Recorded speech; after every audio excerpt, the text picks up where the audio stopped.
Hello, welcome to the next part of our video. Right now you already should have an Opord shell, but this is an additional page you may want to write on your Opord. In fact, I'm not going to say you may want to write it on your Opord. You should write it on your Opord. It will help you out tremendously. So, the first thing you're going to write is receive the mission. Now, you should have your FLIR in front of you. That's your FLIR Leadership Evaluation Report. And this is basically going to write there. So, if I just told you time is now 1400, what are your questions? I want you should have written down exactly what you're going to ask. So for example, number one of your current FLIR says receive the mission, and then it says analysis of enemy mission. What you're going to ask, or what you're going to say is, hey, I just want to make sure I got this correct. 2 to 4 ALF patrols are in our area.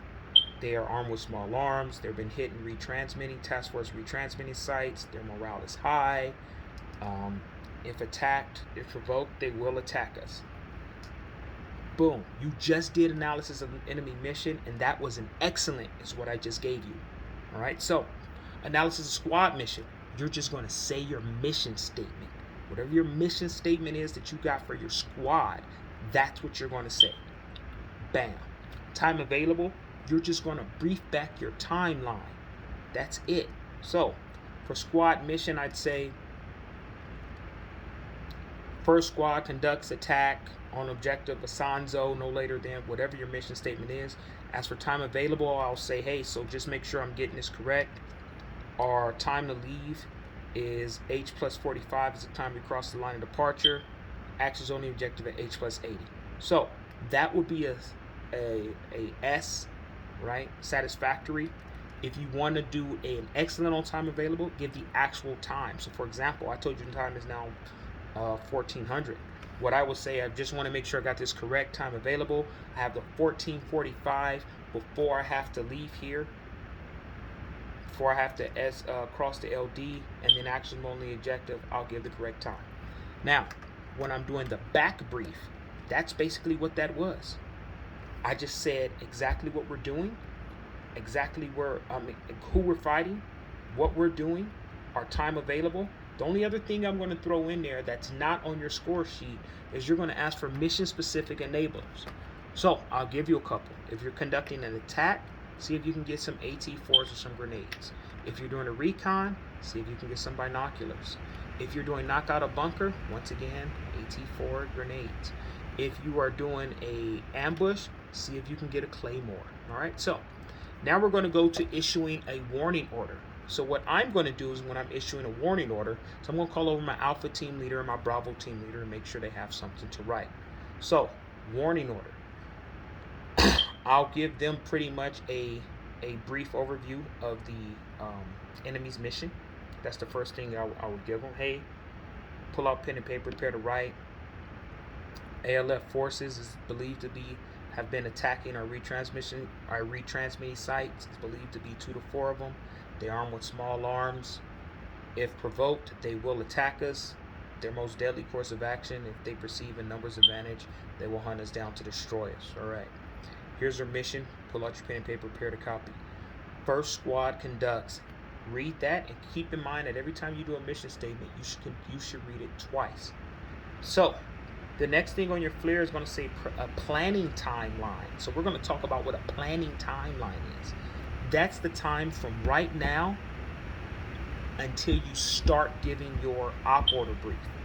So for planning timeline, you should give them time that you want them to conduct their own PCCs, PCIs, time you want them to conduct their own rehearsals, things of that nature. So for example, planning timeline. Time I got now is 1401. At 1405, I want to conduct an op order brief directly in and point to the area, directly in that area. Alpha team leader, I need you there with your entire team. Bravo team leader, I need you there with your entire team. It's going to be right here at the terrain model kit. All right, so now we're going to go to providing additional info. So we just read about attack.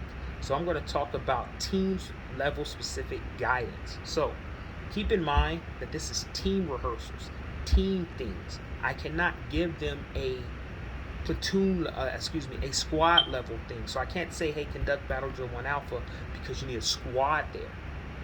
But I can tell them, hey, for example,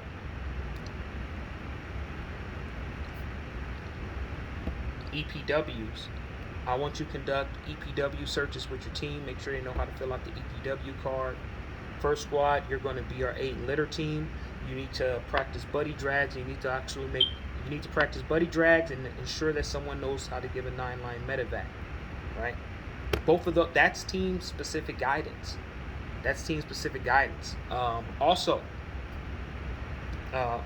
first alpha team, you're going to be support by fire. So if Bravo team has a saw, I want you to make sure that you cross-load that saw, trade that saw in for an M4. That way you have all of our heavier weapons. Bravo team will have all of our M4s. That's team level specific guidance, right? Because I just said who's first on the order of march. Another thing I may want to say, since Alpha team is first in order of march, you may want to tip that as you work. You are going to tell them, hey, you're going to be point. So you're going to need a compass man, and you're going to need someone to do pace count. All right. Already said specific team leader guidance. So when I say state time, I'm not going to say in 5 minutes. If it's 14:01, I'm going to say, hey, at 14:06, we're going to be doing an Opord, blah, blah, blah, blah, blah. All right. And who's going to be there and what's going to be issued. Now, immediately after that, we're going to talk about making a tentative plan. You should already know your plan. You should already know it. I know this is very difficult. Do not worry about trying to make the world's best Opord. Do not worry about trying to make the world's best Opord. Do not worry about trying to make the world's best Opord. You only got 5 minutes until you have to give this plan. If you spend too long trying to make the world's best Opord, 20 minutes are going to fly by before you even start briefing. And then you're only going to give yourself 5 minutes to do any type of rehearsals. I would fail you from right there because your team's not going to be ready. I'll be hypercritical on everything.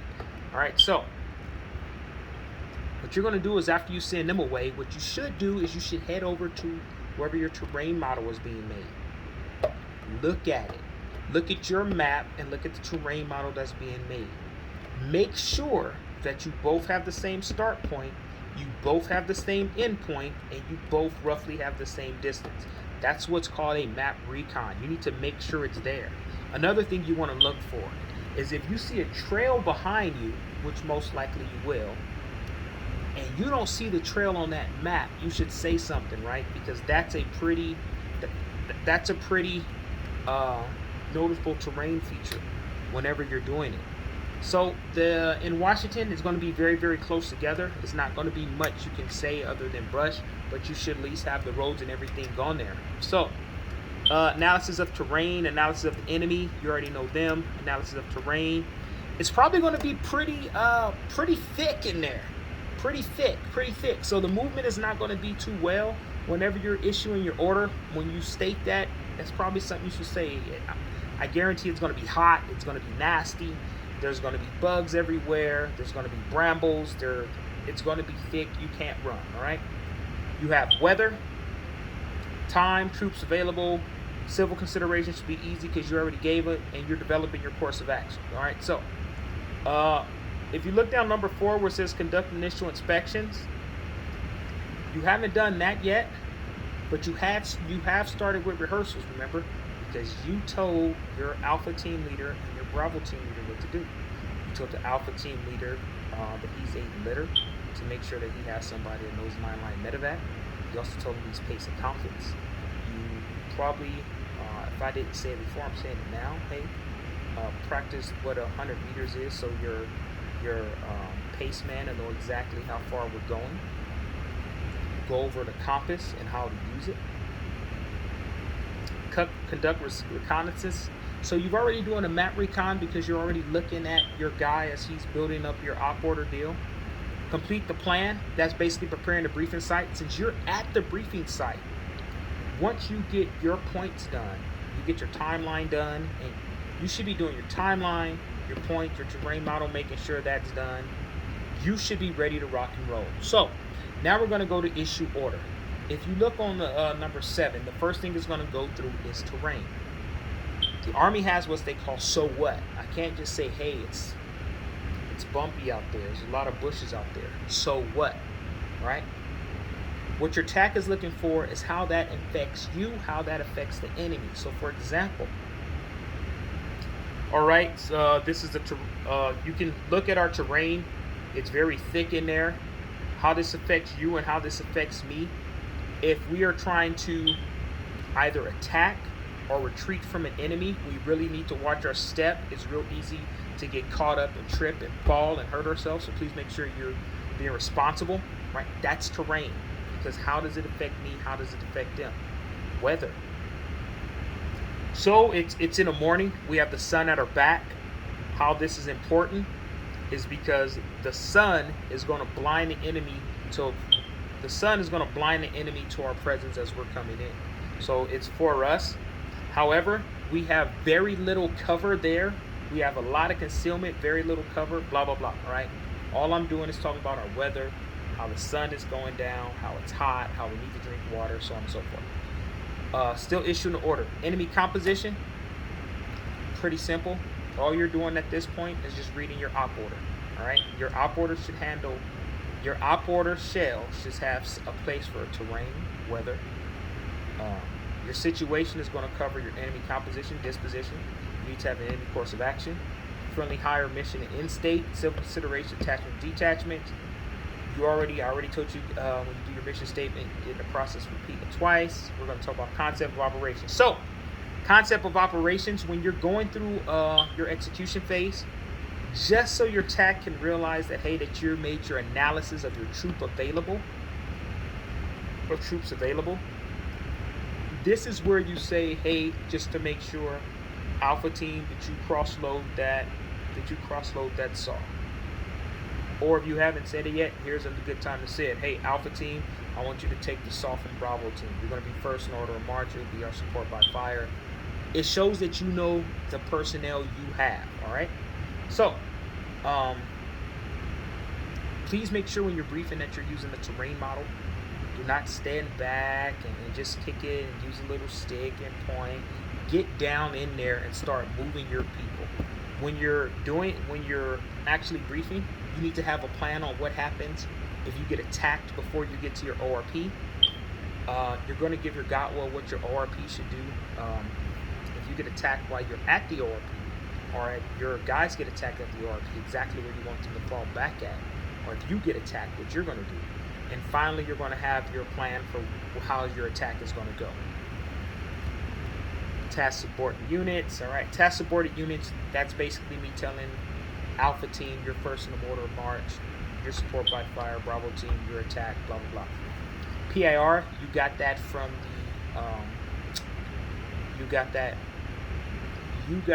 your op order. Rules of engagement, like I said, hold out that card. So here's some more rules of engagement.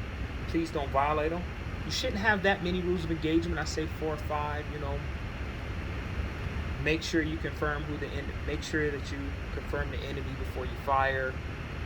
So on and so forth. You can find tons of them on there. You can repeat right out. You can say, hey, rules of engagement, blah, per your rules of engagement card. Read a couple of them off. Reports. So that was already given to you in, I want to say paragraph 5. Timeline. Remember, you're going to have a big timeline. Your timeline is going to cover when you're going to rehearse, when you plan on doing, so you rehearse. So that should be from whenever you finish this until H plus 40. Then from H plus 40 to H plus 45, that's when you do PCCs, PCIs, function checks, things like that. And then the time you have to complete the mission. So your timeline should be a little bit more robust than what they give you.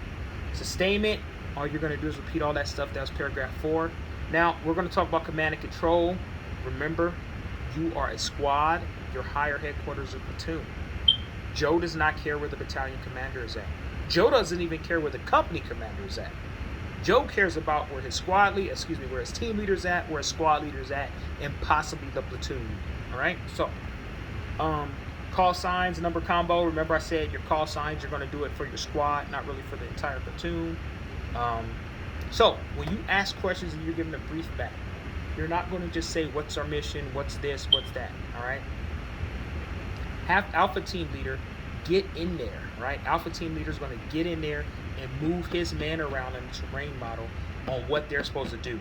Have Bravo team get in there and move on what they're supposed to do. Then start asking Joes, hey, what's your mission statement? What's the challenge and password? What the call sign is. Make sure you have all that. So now you're going to go to supervise and success in excess. There's a great chance you did not make that op order in the 15 minutes I've been talking. All right. There's a great chance you didn't brief all of that out. However, if you're somewhere close, you're still decent. Just as long as it hasn't been 30 something minutes before you stop talking and you're ready to go. All right. So,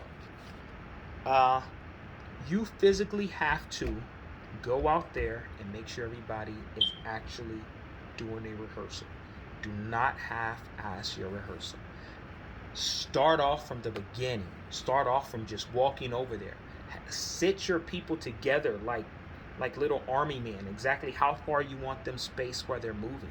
Do the walkthrough as you're getting to the ORP. Pretend you are attacked.